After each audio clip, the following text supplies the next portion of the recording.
Hello everyone. आज हम करेंगे चौथी क्लास का 7वां पार्ट, जिसका नाम है दान का हिसाब। तो यह एक राजा की कहानी है जो अपने ऊपर या अपनी मनोरंजन के ऊपर बहुत पैसे खर्च करता था, लेकिन जब उसकी जनता को, उसकी प्रजा को उसकी ज़रूरत थी तो वो उसके ऊपर पैसे नहीं देता था। उनकी ही ये एक कहानी है। तो चलिए पढ़ते हैं। एक था राजा। राजा जी लगदग कपड़े पहनकर यूं तो हज़ारों रुपए खर्च करते रहते थे, पर दान के वक्त उनकी मुट्ठी बंद हो जाती थी। तो ये बोल रहे हैं कि राजा जी वैसे तो बहुत खर्चा करते थे अपने कपड़ों पर, अच्छे अच्छे रेशमी कपड़े पहनते थे, पर दान के वक्त उनकी मुट्ठी बंद हो जाती थी। यानी कि जब उन्हें दान देना होता था या किसी की मदद करनी होती थी तो वो नहीं कर पाते थे। वो उनको पैसे या कोई भी सहायता नहीं दे पाते थे। राज्यसभा में एक से एक नामी लोग आते रहते थे। अब राज्यसभा में बड़े बड़े लोग बहुत आते थे, लेकिन गरीब, दुखी, विद्वान, सज्जन, इनमें से कोई भी नहीं आता था, क्योंकि वहाँ पर इनका बिल्कुल सत्कार नहीं होता। राज्यसभा क्या होती है? जहाँ पे राजा के साथ सब लोग बैठते हैं, तो उसे बोलते हैं राज्यसभा। अब उनकी राज्यसभा में बाकी सब तो आते थे, जो पैसे वाले लोग थे या फिर व्यापारी वगैरह थे, वो सब आते थे। लेकिन गरीब, दुखी और विद्वान और सज्जन लोग, सज्जन और विद्वान में हो गया समझदार और बुद्धिमान लोग जो हैं, वो उनकी राज्यसभा में नहीं जाते थे, क्योंकि वहाँ पर उनका बिल्कुल भी सत्कार नहीं किया जाता था। सत्कार का मतलब उनका सम्मान, यानी कि आदर या सम्मान नहीं किया जाता था। एक बार उस देश में अकाल पड़ गया। अकाल मतलब अकाल दो तरह से हो सकता है वैसे, या तो सूखा आ जाए या फिर बाढ़। तो वहाँ पर सूखा पड़ गया। पूर्वी सीमा के लोग भूखे प्यासे मरने लगे। अब कहाँ पर अकाल पड़ा था? उस देश के पूर्व सीमा की तरफ, पूर्व में जो जगह थी वहाँ पर अकाल पड़ा था, जिसकी वजह से वहाँ के लोग भूखे और प्यासे मरने लगे। राजा के पास खबर आई। वे बोले, यह तो भगवान की मार है, इसमें मेरा कोई हाथ नहीं है। अब राजा के पास ये खबर पहुंची कि आपको लोगों की मदद करनी चाहिए। तो राजा ने कहा, इसमें मैंने कुछ नहीं किया है, यह तो भगवान ने किया है, तो इसमें मैं कुछ नहीं कर सकता। लोगों ने कहा, महाराज, राज भंडार से हमारी सहायता करने की कृपा करें। लोगों ने कहा कि हमें कम से कम राज भंडार, यानी कि जहाँ पर खजाना रखा जाता है या जितने भी पैसे होते हैं सारे प्रजा की सेवा के लिए, देश के अच्छे के लिए वो रखे जाते हैं, वहाँ से हमें थोड़ी सी सहायता कर दीजिए हमारी, जिससे हम लोग दूसरे देशों से अनाज खरीद कर अपनी जान बचा सकें। अगर आप उसमें से हमें पैसे दे देंगे तो हम दूसरे देशों से अनाज खरीद कर कम से कम थोड़ा बहुत खाने का खरीद लेंगे और अपनी जान बचा सकते हैं। तो राजा ने कहा, आज तुम लोग अकाल से पीड़ित हो, कल पता चलेगा कहीं भूकंप आया है, परसों सुनूंगा कहीं के लोग बड़े गरीब हैं, 2 वक्त की रोटी नहीं जुटती। इस तरह सभी की सहायता करते करते जब राज भंडार ख़त्म हो जाएगा तब मैं खुद ही दिवालिया हो जाऊंगा। अब वक्त का मतलब होता है समय। तो जब उन्होंने बोला कि आप राज भंडार से हमारी सहायता कर दीजिए, तो राजा ने कहा कि आज तो तुम लोग आ गए हो कि तुम्हारे वहाँ सूखा पड़ा है, कल कोई और आ जाएगा कि हमारे वहाँ भूकंप आ गया है, परसों कोई और आ जाएगा कि हम बहुत गरीब हैं, हमसे खाना नहीं जुटता, तो आप हमें खाना दे दीजिए। अगर मैं ऐसे ही सबकी मदद करता रहा तो राज भंडार तो ख़त्म हो जाएगा, यानी कि सारा का सारा धन तो ख़त्म हो जाएगा। मैं तो फिर खुद ही दिवालिया हो जाऊँगा। दिवालिया का मतलब कंगाल, यानी कि उनके पास भी बिल्कुल पैसे नहीं बचेंगे। यह सुनकर सभी निराश होकर लौट गए। तो क्या हुआ? सब ये लगा कि राजा मदद नहीं करेंगे, तो सब निराश होकर लौट गए। इधर अकाल का प्रकोप फैलता ही जा रहा था। प्रकोप का मतलब एक तरह से हो गया क्रोध। मतलब अकाल जो है, जब तक बारिश नहीं आएगी ठीक तो होगा नहीं, या फिर उनकी कोई मदद करी, लेकिन दोनों में से कोई भी काम नहीं हो रहा था, तो वो प्रकोप जो है, क्रोध जो है, वो बढ़ता ही जा रहा था। न जाने कितने ही लोग भूख से मरने लगे। लोग फिर राजा के पास पहुँचे। उन्होंने राज्यसभा में गुहार लगाई, दुहाई महाराज, आपसे कुछ ज़्यादा नहीं चाहते, सिर्फ 10,000 रुपये हमें दे दें, हम आधा पेट खाकर भी जिंदा रह लेंगे। अब गुहार का मतलब विनती, मतलब वो उनसे रिक्वेस्ट कर रहे थे, विनती कर रहे थे कि महाराज आपसे हम ज़्यादा नहीं मांग रहे, सिर्फ 10,000 रुपये हमें दे दीजिए, तो हम आधे पेट खाना खाकर भी जिंदा रह लेंगे। राजा ने कहा, 10,000 रुपये भी क्या तुम्हें बहुत कम लग रहे हैं? और उतने कष्ट से जीवित रहकर लाभ भी क्या है? तो राजा ने इस पर भी उन्हें ये जवाब दिया कि 10,000 तुम्हें कम लगते हैं क्या? बहुत ज़्यादा रकम होती 10,000 रुपये, और उतने कष्ट में, मतलब इतनी मुश्किल होगी तुम्हें जीवन जीने में, क्योंकि तुम सिर्फ आधा पेट ही खाना खाओगे, तो ऐसे जिंदा रहकर भी क्या लाभ है। एक व्यक्ति ने कहा, भगवान की कृपा से लाखों रुपए राजकोष में मौजूद हैं, जैसे धन का सागर हो, उसमें से एक आधा लोटा ले लेने से महाराज का क्या नुकसान हो जाएगा। तो एक व्यक्ति बोलता है कि भगवान की दया से या भगवान ने आपको इतना सारा धन दिया है, राज भंडार भरा पड़ा है, लाखों रुपए हैं उनके अंदर। राजकोष और राज भंडार सेम है, जहाँ पर वो अपने पैसे रखते हैं राजा, वहाँ पर लाखों रुपए हैं। और जैसे कि धन का सागर हो, अब जैसे समुद्र होता है उसमें बहुत सारा पानी होता है, अगर उसमें से हम एक लोटा पानी ले लें तो ज़्यादा फर्क नहीं पड़ेगा। इसीलिए इसी तरह उस व्यक्ति ने कहा कि आपके पास तो धन का समुद्र है, अगर उसमें से आप 10,000 रुपये यानी कि एक लोटा हमें निकाल के देंगे तो आपको ज़्यादा नुकसान नहीं होगा। राजा ने कहा, राजकोष में अधिक धन है तो क्या उसे दोनों हाथों से लुटा दूँ। तो राजा गुस्सा हो गए कि अगर धन अधिक है तो क्या मैं सबको देता ही रहूँगा, सबको देता रहूँगा, कोई भी आएगा वो ही मांगेगा तो मैं उसे सब कुछ थोड़ी दे दूँगा। एक अन्य व्यक्ति ने कहा, अन्य का मतलब दूसरा, क्योंकि वहाँ पर बहुत सारे लोग एक साथ आए थे। तो एक अन्य व्यक्ति ने कहा, महल में प्रतिदिन हजारों रुपए इन सुगंधित वस्त्रों, मनोरंजन और महल की सजावट में खर्च होते हैं, कि महल में हर रोज़ इन कपड़ों के लिए जो मतलब राजा ने पहन रखे थे, इन कपड़ों के लिए, इन पे इत्र लगाने के लिए, इत्र मतलब परफ्यूम लगाने के लिए, मनोरंजन के लिए, और आप मतलब जो आप गेम्स वगैरह खेलते हैं उनके लिए, और महल को सजाने के लिए हजारों रुपए खर्च होते हैं। यदि इन रुपयों में से ही थोड़ा सा धन ज़रूरतमंदों को मिल जाए तो दुखियों की जान बच जाएगी। ज़रूरतमंद मतलब जिसको ज़रूरत होती है। तो वो बोलते हैं कि हर रोज़ आप इतने रुपए खर्च करते हैं, अगर उनमें से भी थोड़ा सा धन अगर उसका भी पूरा नहीं, उसमें से भी थोड़ा सा धन अगर आप ज़रूरतमंदों को दे दें, यानी कि हमें उनकी ज़रूरत है हमें दे दें, तो हम दुखियों की या इन दुखियों की, जो दुखी हैं अभी, उनकी जान बच जाएगी। यह सुनकर राजा को क्रोध आ गया। वह बोले, गुस्से से बोले कि खुद भिखारी होकर मुझे उपदेश दे रहे हो, कि खुद तो भिखारी हो, मांगने खुद आए हो मेरे पास और मुझे ही सलाह दे रहे हो कि मुझे क्या काम करना है। मेरा रुपया है, मैं चाहे उसे उबाल कर खाऊं चाहे तल कर, मेरी मर्जी। तो राजा गुस्से में बोलते कि वो मेरे पैसे हैं, मैं चाहे उन्हें उबाल कर खाऊं या तल कर खाऊं या फेंक दूं, जो भी करूं मेरी मर्जी है। तुम अगर इसी तरह बकवास करोगे तो मुश्किल में पड़ जाओगे, इसलिए इसी वक्त तुम चुपचाप खिसक जाओ। तो इसलिए बोलते हैं कि तुम ऐसे ही बकवास करते रहे, फालतू की बातें करते रहे तो तुम्हारे लिए मुश्किल बढ़ जाएंगी, तो तुम यहाँ से जल्दी से खिसक जाओ, यानी कि यहाँ से चले जाओ। राजा का क्रोध देखकर लोग वहाँ से चले गए। राजा हंसते हुए बोले, छोटे मुंह बड़ी बात, अगर 100-200 रुपये होते तो एक बार सोच भी सकता था। पहरेदारों की खुराक 2-4 दिन कम कर देता तो यह रकम पूरी भी हो जाती, मगर 100-200 से इन लोगों का पेट नहीं भरेगा। एकदम 10,000 मांग बैठे। छोटे लोगों के कारण नाक में दम हो गया है। अब राजा उनके जाने के बाद हंसते और बोलते हैं कि छोटे मुंह बड़ी बात, कि इतने ये लोग खुद मुझसे पैसे मांगने के लिए आए हैं और मुझे ही सलाह दे रहे हैं। अगर थोड़े बहुत रुपए मांगते, 100-200 मांगते तो मैं दे भी देता, और उसको वो पूरा भी करते। कैसे करते? पहरेदारों की खुराक, जो उनकी रक्षा करते हैं, उनके खाने में से कम करके, उनको हर रोज़ खाना कम देके वो उसको अपनी जो 100-200 रुपये उन्हें देते, उसमें उसको पूरा कर लेते। खुराक का मतलब खाना, कि आप कितना खाना खाते हैं एक टाइम में, और यह रकम पूरी भी हो जाती। मगर 100-200 से इन लोगों का पेट तो भरने वाला है नहीं, एकदम 10,000 मांग रहे हैं। छोटे लोगों के कारण नाक में दम हो गया। नाक में दम मतलब परेशान, बहुत परेशानी हो रही है इनकी वजह से।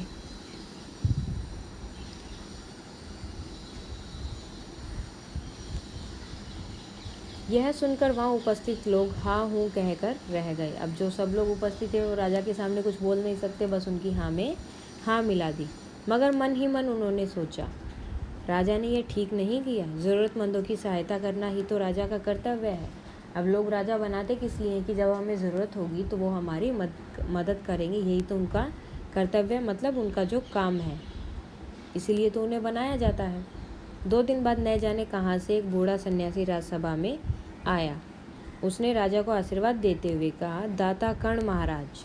अब उन्होंने उसे कर्ण इसलिए बोला क्योंकि कर्ण जो है वो सूर्य देव के भगत थे, और जो भी उनसे उस टाइम पर जब वो सूर्य की पूजा करते थे सुबह के वक्त, उससे उस टाइम पर उनसे कोई भी कुछ भी मांगता तो उन्हें वो सब चीज़, चाहे उन्हें कैसे भी ला के देनी पड़े, वो उसे उन्हें देती थी। मतलब जो उनके वश में होता था कि हाँ ये चीज़ मेरे पास है मैं दे दूँगा, उसमें आप चाहे उनका कुछ भी मांग लो वो सब कुछ दे देते थे। तो सन्यासी ने महाराज की तारीफ़ करते हुए बोला कि दाता कर्ण महाराज, बड़ी दूर से आपकी प्रसिद्धि सुनकर आया हूँ, कि बड़ी दूर से आया हूँ आपके बारे में सुनकर, सन्यासी की इच्छा भी पूरी कर दे। अपनी प्रशंसा सुनकर महाराज बोले, जरा पता तो चले तुम्हें क्या चाहिए, यदि थोड़ा कम मांगो तो शायद मिल भी जाएगा। तो अब अपनी तारीफ़ सुनी, प्रशंसा का मतलब होता है तारीफ़। अब राजा ने अपनी तारीफ़ सुनी तो वो बहुत खुश हो गए। तो वो बोलते हैं कि ज़रा पता तो चले, पहले ये तो बताओ कि तुम्हें चाहिए क्या, अगर थोड़ा कम मांगोगे तो शायद मैं दे भी दूंगा। सन्यासी ने कहा, मैं तो सन्यासी हूँ, मैं अधिक धन का क्या करूँगा, मैं राजकोष से 20 दिन तक मामूली भिक्षा प्रतिदिन लेना चाहता हूँ। मतलब प्रतिदिन का मतलब हर रोज़, मैं हर रोज़ जो है आपके राजकोष से पैसे लूँगा, लेकिन बहुत थोड़ी सी। मेरा भिक्षा लेने का नियम इस प्रकार है, लेकिन एक नियम है जिसके अकॉर्डिंग, मतलब जिसके अनुसार मैं अपनी भिक्षा लेता हूँ, अपना दान लेता हूँ। मैं पहले दिन जो लेता हूँ दूसरे दिन उसका 2 गुना, फिर तीसरे दिन उसका 2 गुना, और फिर चौथे दिन तीसरे दिन का 2 गुना। इसी तरह से प्रतिदिन 2 गुना लेता जाता हूँ। भिक्षा लेने का यही मेरा तरीका है। अब वो कैसे करते हैं कि एक दिन 1 रुपया, दूसरे दिन उसका 2 गुना किया, डबल 2 हो गए, उसके दिन उससे 2 गुना 4, ऐसे वो बढ़ा बढ़ा के पैसे लेते हैं 20 दिन तक, यानी कि अपना दान लेते हैं। राजा बोला, तरीका तो समझ गया, मगर पहले दिन दिन कितना लेंगे, लेकिन पहले ये तो बताओ कि लोगे कितना पहले दिन, यही असली बात है। 2-4 रुपए से पेट भर जाए तो अच्छी बात है, मगर एकदम से 20-50 मांगने लगे तब तो 20 दिन में काफ़ी बड़ी रकम हो जाएगी। तो वो बोलते हैं कि अगर पहले दिन ही तुमने ज़्यादा मांग लिए तो 20 दिन तक 2 गुना करते हुए तो बहुत ज़्यादा हो जाएगा, अगर थोड़ा कम मांगो तो मैं सोच भी सकता हूँ। सन्यासी ने हंसते हुए कहा, महाराज मैं लोभी नहीं हूँ, आज मुझे 1 रुपया दीजिए, फिर 20 दिन तक दोगुने करते रहने का हुक्म दे दीजिए। हुक्म का मतलब आदेश, मतलब जो आपके भंडारी हैं या राज भंडार की, राजकोष की रक्षा करते हैं, हिसाब रखते हैं, उनको आदेश दे दीजिए कि वो मुझे 20 दिन तक दोगुना करके देते जाएंगे। यह सुनकर राजा, मंत्री और दरबारी सभी की जान में जान आई। राजा ने हुक्म दे दिया कि सन्यासी के कहे अनुसार 20 दिन तक राजकोष से उन्हें भिक्षा दी जाएगी, यानी कि उन्हें दान दिया जाएगा। सन्यासी राजा की जय जयकार करते हुए घर लौट गए। राजा के आदेश के अनुसार राज भंडारी प्रतिदिन हिसाब करके सन्यासी को भिक्षा देने लगे। राज भंडारी मतलब जो उनका खजाना होता है उसकी जो देखभाल करता है वो। इस तरह 2 दिन बीते, 10 दिन बीते, 2 सप्ताह तक भिक्षा देने के बाद भंडारी ने हिसाब करके देखा कि दान में काफ़ी धन निकला जा रहा है। यह देखकर उन्हें उलझन महसूस हुई। महाराज तो कभी किसी को इतना दान नहीं देते थे। उसने यह बात मंत्री को बताई। अब डबल हर रोज़ अगर आप दोगुना करते रहेंगे तो पैसे ज़्यादा हो जाएंगे। तो राज भंडारी को लगा कि महाराज तो कभी किसी को इतने पैसे नहीं देते, इसको कैसे दे रहे हैं। तो उन्हें थोड़ा अजीब सा भी लगा। तो उन्हें यह बात जाके अपने मंत्री को बताई कि इतना धन निकला जा रहा है। मंत्री ने कुछ सोचते हुए, फिर मंत्री भी कुछ सोचने लगे और फिर बोलते हैं, वाकई यह बात तो पहले ध्यान में ही नहीं आई थी, मगर अब कोई भी उपाय नहीं है, महाराज का हुक्म बदला नहीं जा सकता, यानी कि महाराज ने जो बात बोली है वो तो होगी, अब देना ही पड़ेगा हमें। इसके बाद फिर कुछ दिन बीते। भंडारी फिर हड़बड़ाता हुआ मंत्री के पास पूरा हिसाब लेकर आ गया। हड़बड़ाया मतलब घबराया हुआ, वो पूरी तरह से घबराया हुआ था। उसके बाद वो फिर से मंत्री के पास आया हिसाब लेकर। हिसाब देखकर मंत्री का चेहरा फीका पड़ गया। चेहरा फीका पड़ना मतलब डर जाना, मतलब वो डर गए। वह अपना पसीना पोंछकर, सिर खुजलाकर और दाढ़ी में हाथ फेरते हुए बोला, यह क्या कह रही हो, अभी से इतना धन चला गया तो फिर 20 दिनों के अंत में कितने रुपए होंगे। वो बोल रहे थे कि अगर अभी इतना चला गया तो 20 दिन में कितने रुपए हो जाएंगे। भंडारी बोला, जी पूरा हिसाब तो नहीं किया है। मंत्री ने कहा, तो तुरंत बैठकर अभी पूरा हिसाब करो। फिर क्या हुआ, मंत्री ने उसे पूरा हिसाब करने के लिए बोला। फिर वहाँ पर भंडारी हिसाब करने के लिए बैठ गए। भंडारी हिसाब करने के लिए बैठ गया। मंत्री वहाँ से अपने माथे पर बर्फ़ की पट्टी लगाकर तेज़ी से पंखा झलवाने लगे। आजकल जो पंखे आते हैं लाइट से चलते हैं, लेकिन पहले लाइट नहीं थी तो वो हाथ से चलाने वाले पंखे थे। तो जो मंत्री को पंखा कर रहा था उसने उसको बोला कि ये पंखे को थोड़ा तेज़ तेज़ चलाओ, बहुत गर्मी लग रही, क्योंकि उनको पसीने आ रहे थे। कुछ ही देर में भंडारी ने पूरा हिसाब किया। मंत्री ने पूछा, कुल मिलाकर कितना हुआ? भंडारी ने हाथ जोड़कर कहा, जी 10,48,575 रुपये। यानी कि 20 दिन में कितने पैसे चले जाते? 10,48,575 रुपये। मंत्री गुस्से से बोला, मजाक कर रहे हो? यदि सन्यासी को इतने रुपए दे दिए तो राजकोष खाली हो जाएगा। अगर इतने रुपए हमने उसे दे दिए तो हमारा तो राजकोष ही खाली हो जाएगा। भंडारी ने कहा, मजाक क्यों करूँगा, आप ही हिसाब देख लीजिए। यह कहकर उसने हिसाब का कागज मंत्री को दे दिया। हिसाब देखकर मंत्री जी को चक्कर आ गए। सभी उन्हें संभाल कर बड़ी मुश्किल से राजा के पास लेके गए। तो सबने देखा कि पैसे बहुत ज़्यादा हो रहे हैं, तो सबने सोचा कि राजा के पास ही जाना ठीक रहेगा। राजा ने पूछा, क्या बात है? मंत्री बोले, महाराज राजकोष खाली होने जा रहा है। राजा ने पूछा, वह कैसे? मंत्री बोले, महाराज सन्यासी को आपने भिक्षा देने का हुक्म दिया था,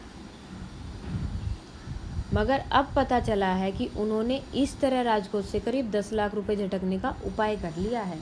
आपने यानी कि जो भिक्षा देने का हुक्म दिया था, अगर उसके अनुसार हम चलेंगे तो राजकोष से कम से कम 10 लाख रुपए निकल जाएंगे।